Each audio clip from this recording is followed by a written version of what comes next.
Welcome to the deep dive. Today, we're venturing into something pretty unique, the nature and effects of mantras. Yeah, and our starting point is, well, it's unusual. It's based on an investigation, and we use that term carefully from a YouTube video transcript. Right, involving someone claimed to be energy sensitive observing mantra effects. But we're not stopping there. No, Yeah. definitely not. We're also bringing in a counterpoint, a written article that really digs into the limitations, the potential problems with gathering info via investigative hypnosis.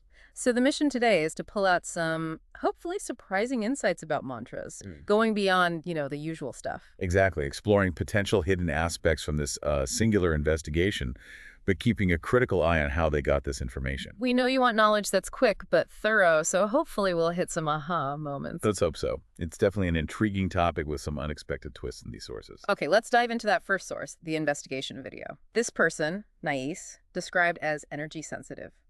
What did she actually see? Well, straight away, it wasn't what you'd probably expect. She talked about seeing undulations, like waves or ripples in people's energetic bodies. Energetic bodies. Okay, so we're talking about the subtle energy field some believe surrounds us. Precisely. And these undulations apparently caused changes in color, different tints, and it wasn't the same for everyone. It varied quite a bit. Interesting. So not a uniform effect. Not according to her observations, no. Hmm. Which is already a departure from thinking a mantra does the exact same thing to everybody. And then there was this idea of connection. Yes.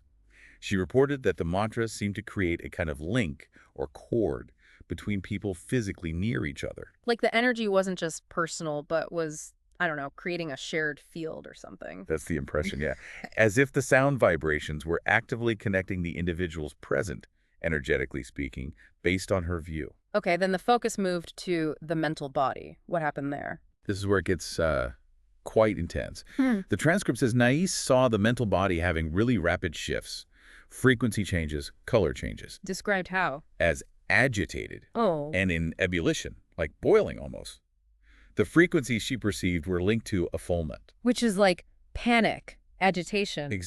Panic, agitation, and also questionnement. So like a state of questioning.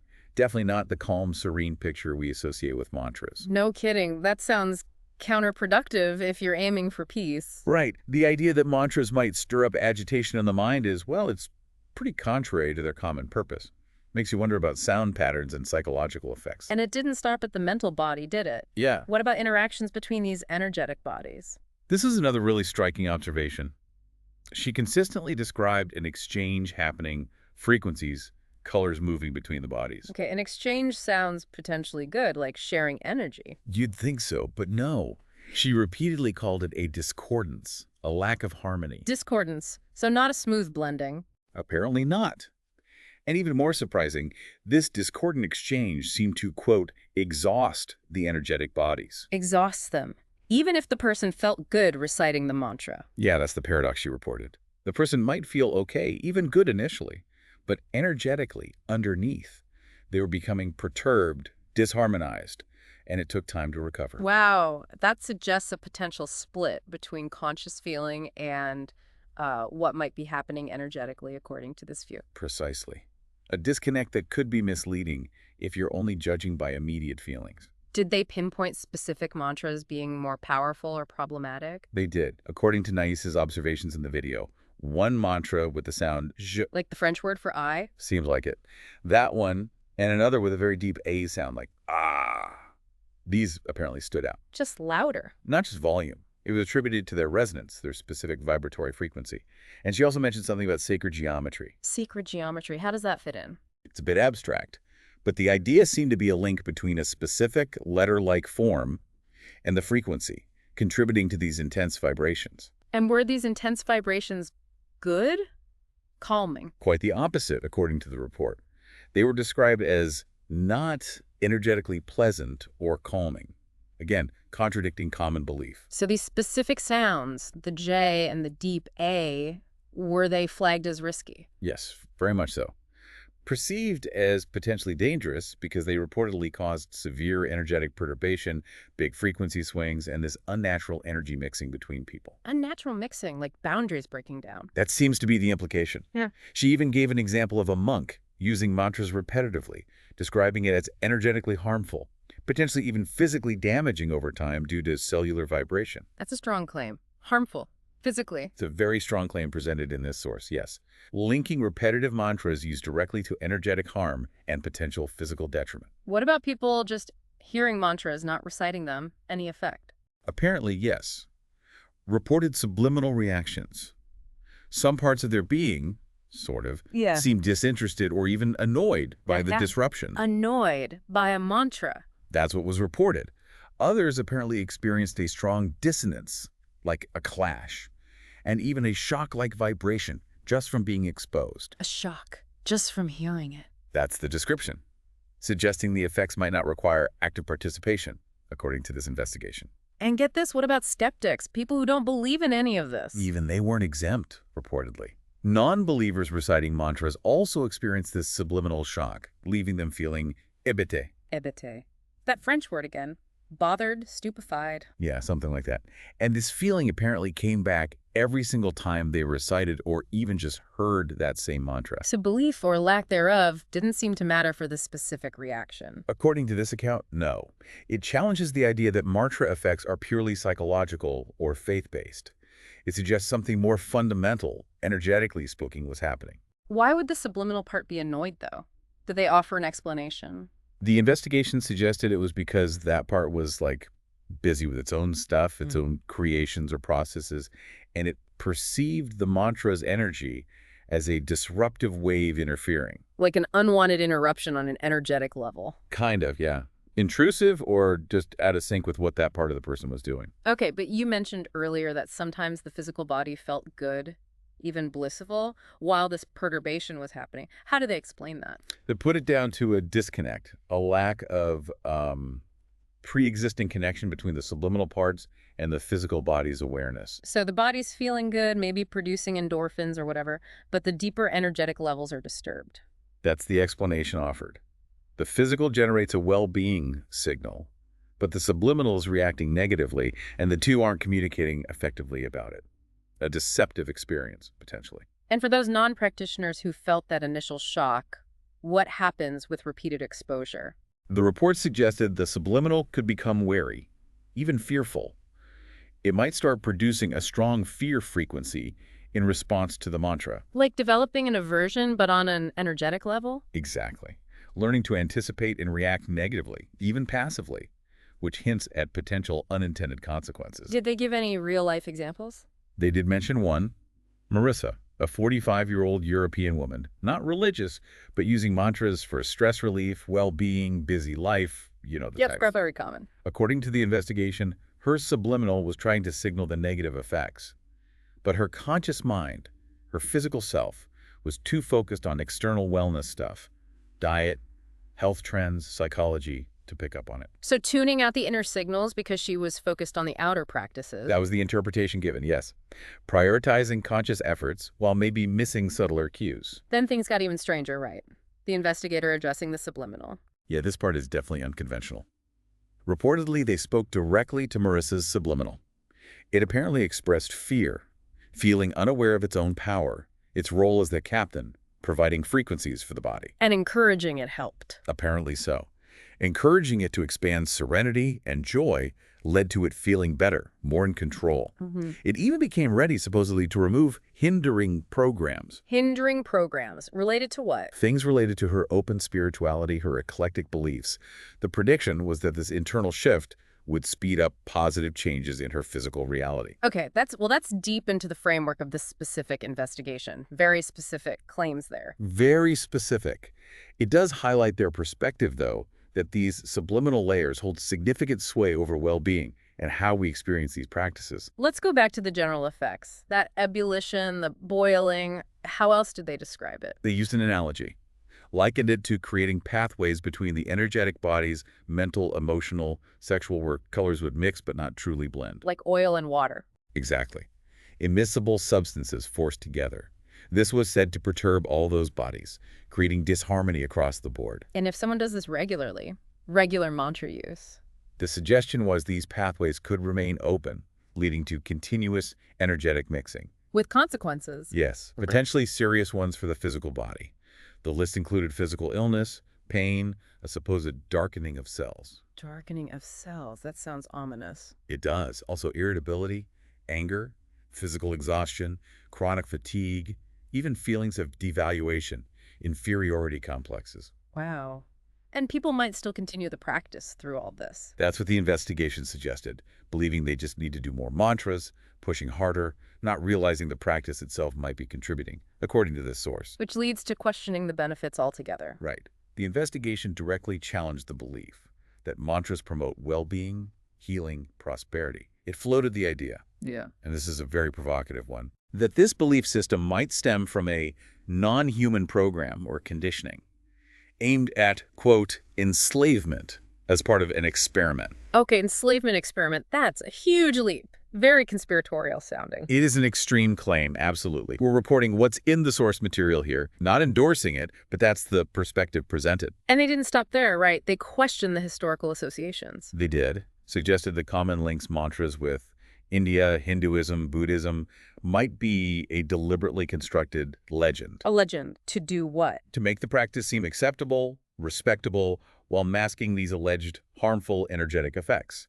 Basically, a form of misdirection. That really turns conventional understanding on its head. Completely. Again, a very challenging perspective from this particular source. And do they suggest many people figure this out? That the mantras aren't helping? They claimed only a tiny percentage, maybe 2%, realize the mantras aren't beneficial. Only 2%. Why so few? And even that 2%, they supposedly don't connect any subsequent illnesses back to the mantra practice. So by the time they stop, physical issues might already be entrenched. Suggesting a real lack of awareness or ability to connect the dots if this account holds any water. Exactly. A potential delay or misattribution of cause and effect is what's being implied. Okay, let's talk about Om. Probably the most famous mantra. What did the investigation say about that one specifically? This was quite specific and potentially alarming for many. Om, according to this source, allegedly creates a direct link to something described as a vessel. A vessel doing what? Pumping energy out through the crown chakra, siphoning it off. Even in people who are otherwise energetically okay, like with free subliminal parts, as they put it. Apparently, yes. The claim was it affects everyone, creating this outflow via the crown chakra. That's quite a statement about such a revered sound. It is. And that other problematic one, the deep single A sound, Yeah. said to have a similar effect, acting as an exit portal for energy, but this time at the heart chakra. So two fundamental sounds identified as potential energy drains in this specific investigation. Right. Targeting key energy centers, the heart and crown, which makes the claim even more significant within their framework. Were there any mantras or sounds they found benign? Yes. They did identify some with no significant energetic effect, as they saw it. Which ones? These were basically described as positive affirmations, things you say to reassure yourself. Ah, okay. Like, I am calm or I am capable. Exactly.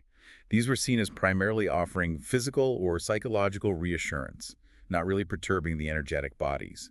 They worked lightly on bodily programs, more like a comforting security blanket was the analogy used. So, nice, but not deep energetic tools, in their view. Pretty much. Limited energetic impact compared to the others they discussed. What about all the other traditional mantras out there? Long chants, complex scripts? They addressed those too, more broadly. The investigation suggested that while many of these do perturb the energetic bodies, creating that effulgent and those mixing pathways. So still causing disruption. Yes, still causing energetic disturbance. But they didn't necessarily cause that direct loss of energy through specific portals like Om or the Deep A were claimed to. Okay, so maybe less of a direct drain, but still potentially problematic long-term. That seems to be the idea. The ongoing energetic disturbance could still lead to interference over time, similar effects to what they described with the fearful subliminal. No. So it's not just about energy leaving, but also about the system being constantly agitated. Right. It's a complex picture they painted. Now, let's completely switch gears. Okay, to the second source, the hypnosis article. Exactly. This article takes a very different tack, focusing on the method of investigative hypnosis itself. And its core argument is That information you get this way is highly susceptible to, well, contamination, distortion. why? What's the reasoning?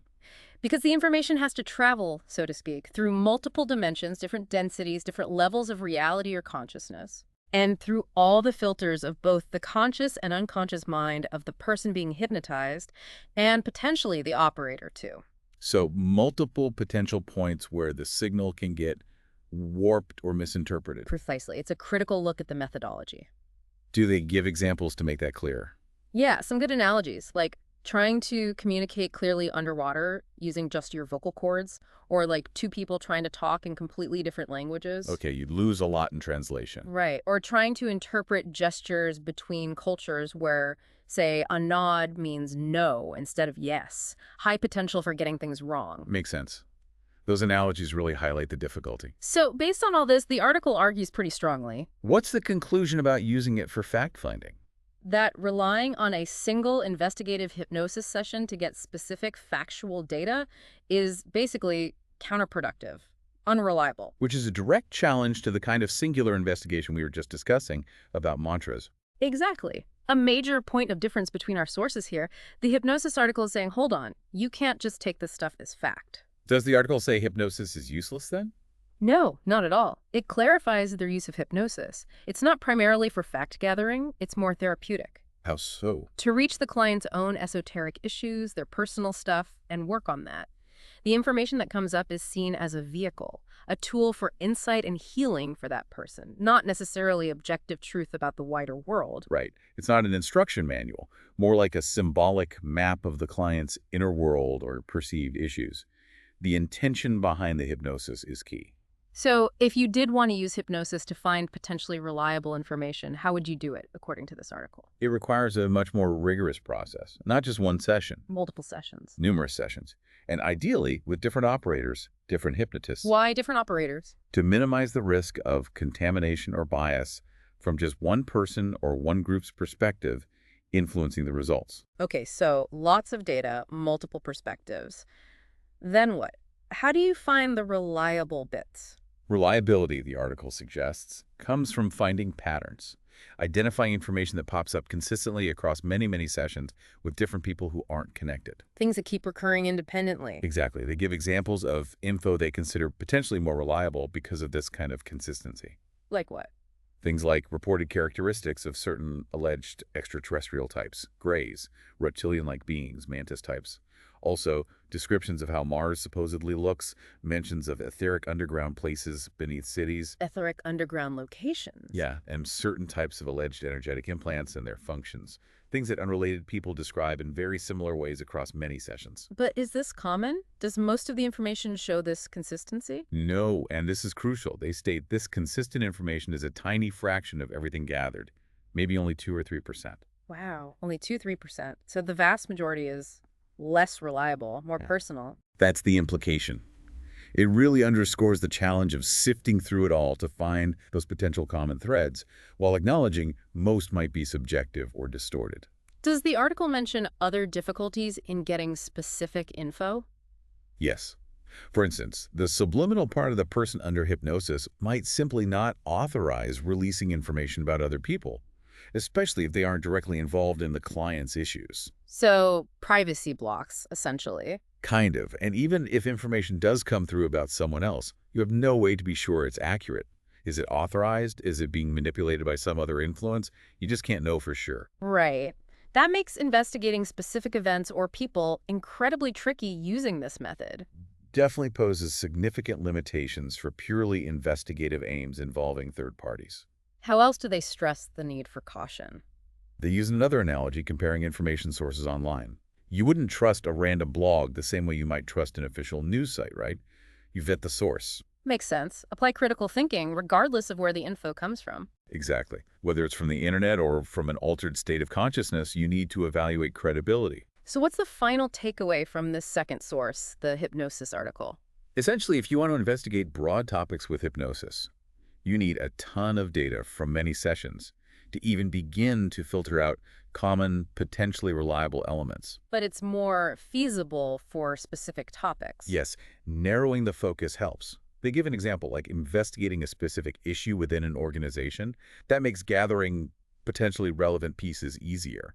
But it's still like assembling a puzzle. And this whole investigative approach is distinct from using hypnosis therapeutically for an individual client. Very distinct. Different goals, different ways of interpreting the information that comes through. Okay, so wrapping this all up, we've journeyed through some really surprising, maybe even unsettling ideas about mantras from that first investigation. Yeah, energetic disruptions, claims of harm from specific sounds like Om, big questions about the assumed benefits. Pretty provocative stuff. And then we slam that against the critical view from the hypnosis article. Right, which really highlights the potential pitfalls, the unreliability, the need for extreme caution when interpreting information gathered through methods like investigative hypnosis. Consider the source, consider the distortion, It leaves us, and you, the listener, with a pretty interesting thought, doesn't it? which is, Well, if something as common and widely accepted as mantra practice could have these alleged hidden dimensions or unexpected effects, according to one source, what else out there? What other practices that we think are purely beneficial might have aspects we don't fully understand? it's a challenging question. Encourages you to look beyond the surface, question assumptions, maybe do your own exploring. Definitely. This deep dive was just a glimpse into some very complex, debated territory. Absolutely. Further research, and especially critical thinking, is always encouraged when dealing with ideas like these.